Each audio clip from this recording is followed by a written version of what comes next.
तुम्हारे गुरुजी मानते होंगे तुम्हें बहुत बड़ी डांसर, पर मैं नहीं मानती। अगर इस घर में रहना है तो मेड बनकर रहना होगा। तुमने चोरी की?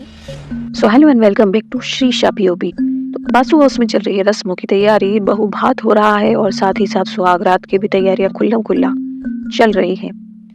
तो अनिरुद्ध अर्शी को जूस पिलाने के बाद कहता है कि चलो अर्शी थोड़ा सा वॉक कर लो, लेकिन अर्शी के मन में एक डाउट है और घबरा रही है और ये भी कह रही है साथ में कि देखो मुझे चलने में दिक्कत हो रही है, मुझे परेशानी हो रही है, मैं डांस कैसे करूंगी। ये तो वो बोल ही रही है, लेकिन साथ ही साथ आज उसने एक बात और बोल दी कि आप लोग जो मेरा आज इतना ख्याल रख रहे हो, कुछ दिन बाद ये सब बंद कर दोगे, क्योंकि अगर मैं नहीं चल पाई तो आप सभी लोग अपनी कोशिश छोड़ दोगे और मुझे इतना प्यार और अटेंशन देना भी छोड़ दोगे।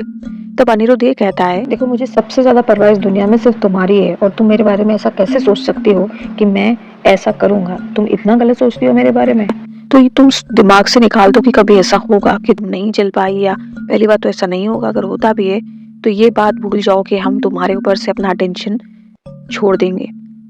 वही विपाशा और लाल अनिरुद्ध का रूम सजा रहे होते हैं, डेकोरेशन वाले को बुलाया हुआ होता है और पूरे रूम को सजाया होता है, फ्लावर्स लगाए जाते हैं, जो भी एक डेकोरेशन तैयार किया जाता है फर्स्ट नाइट का तैयार किया जा रहा है। आशा अपने इनपुट दे रही है कि ऐसा करो वैसा करो।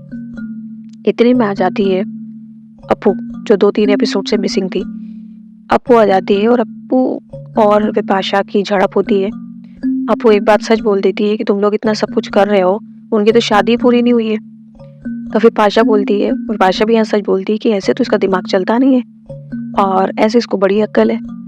और साथ ही साथ वो लाल को बोलती है, वो तो लिटरली उसका हाथ ही पकड़ लेती है, जैसे उसको मार ही देगी विपाशा, क्योंकि उसकी बहस होती है इन दोनों के आपस में। तब लाल बोलता है अरे उसके पास दिमाग नहीं है, उसको लग जाएगी, मत करो ऐसा। तो विपाशा कहती है कि तुम इसको कहीं छोड़ के क्यों नहीं आ जाते हो, किसी मेंटल असाइलम में छोड़ के आ जाओ। तो लाल बोलता है देखो मैं तो छोड़ के भी आ जाऊं, लेकिन अनिरुद्ध है, अनिरुद्ध ऐसा कुछ नहीं होने देगा। तब विपाशा बोलती है कि अगर अनिरुद्ध को ये पता चलेगा ना कि अर्शी के खिलाफ उल्टा सीधा बोल रही है, तो वो 100% इस बात के लिए मान जाएगा कि इसको मेंटल असाइलम छोड़ के आते हैं। अब ये सब बात बहस चल रही होती है। उसके बाद मुंबई का जो सीन बचा हुआ था झनक को खाना बनाने का, वो बहस अभी जारी है।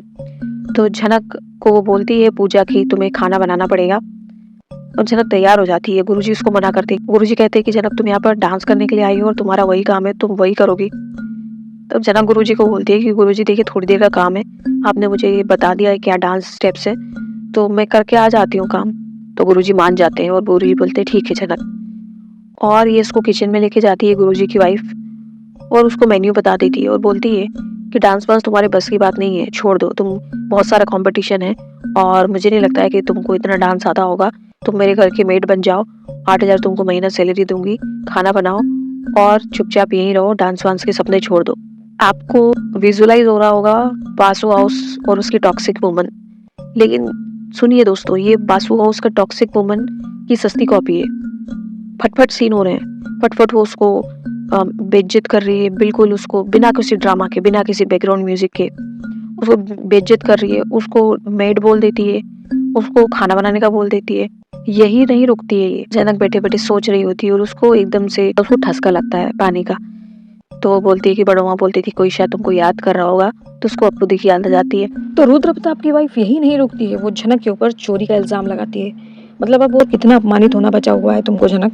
वो चोरी का इल्जाम लगाती है, वो दोनों लड़कियों को भी बुला लेती है जो डांसर हैं और जो अक्सर झनक से बहस करती रहती हैं, और उसके सामने झनक को खूब बुरा भला कहती है, उसको अपमानित करती है, उसके कैरेक्टर पर आ जाती है।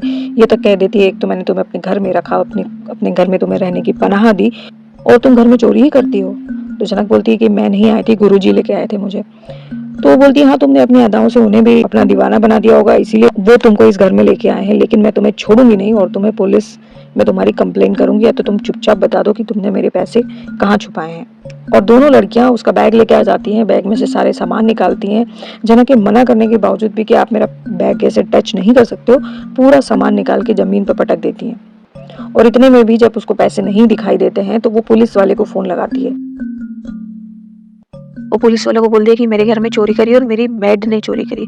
मतलब मुझे समझ में नहीं आता, झनक अच्छी खासी सुंदर दिखती है, बात भी अच्छी करती है, रहती भी अच्छे से, तो लोगों को इसमें नौकरानी की शक्ल क्यों दिखाई देती है? हर कोई इसको मेड बना लेता है। चाहे इसकी मौसी हो, चाहे बासु हाउस वाले हो, अब चाहे ये पूजा हो, और she is agree for that. एक बार भी ऑब्जेक्शन नहीं लेती कि मैं मेड नहीं हूँ, मैं नौकरानी नहीं हूँ। कम से कम यहाँ तो लेना ही चाहिए था। लेकिन वो बुला देती है पुलिस वाले को, फोन लगाती है और पुलिस वाला भी आने को तैयार हो जाता है। इतने में आ जाता है रुद्र प्रताप, क्योंकि ये सारी ड्रामा के बीच में रुद्र प्रताप कहीं बाहर गया होता है, तभी वो इस तरीके का इतना ड्रामा करती है। तब वो ये सब देख रहा होता है कि सामान बिखरा पड़ा हुआ है। तब वो जनक से पूछता है कि जनक ये क्या हो रहा है। तब जनक बोलती है गुरुजी से कि गुरुजी अब मैं आपके इस घर में नहीं रह सकती हूँ। फिर ये बोलती है पूजा की जनक ने चोरी करी है 10,000 रुपए की, मैंने सामान चोरी कर लिया है। तो गुरु बोलता है कौन से 10,000 रुपए? तो वो बोलती नहीं, मैंने ड्रॉर में रखे हुए थे। तो गुरु जाता है अंदर और पर्स लेके आता है और बोलता है "ये देखो, इसमें चेक करो"। तो उसमें से 10,000 रुपए निकल जाते हैं। वो पर्स जो होता है वो खुद पूजा का ही होता है, और बोलता है कि तुमने इसको ऐसे ही बाहर पटक के रखा था, मैंने इसको अलमारी में रखा था और तुमने उस पर गलत इल्जाम लगाया। और तुमने जनक पर झूठी चोरी का आरोप लगाया है, तो तुम्हें माफी मांगनी होगी इससे अभी के अभी। और साथ ही साथ पुलिस वालों को कॉल लगाकर मना करो, नहीं तो वो तुम्हें जेल में डाल देंगे। तो पुलिस वालों को कॉल लगा के वो मना कर देती है। साथ ही साथ गुरु उसको मेक श्योर करता है कि तुम्हें जनक से माफी मांगनी ही होगी।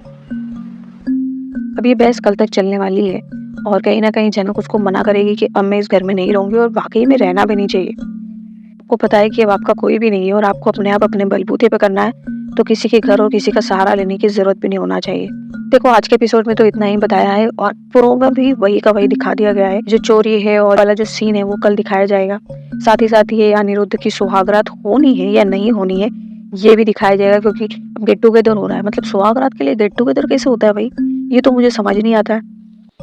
लोगों को इन्वाइट किया जा रहा है खाने के लिए, पहले सब खाना खाएंगे, नए कपड़े, नए कॉस्ट्यूम, नए बिस्तर, नए चादर सब खरीद दिया गया है, और सारे घर वालों को बुलाया गया। आरशी बोलती भी है कि ज्यादा लोगों को मत बुलाइएगा, बाहर वालों को। दामी बोलती है नहीं नहीं, सब घर वालों को ही बुलाया गया है।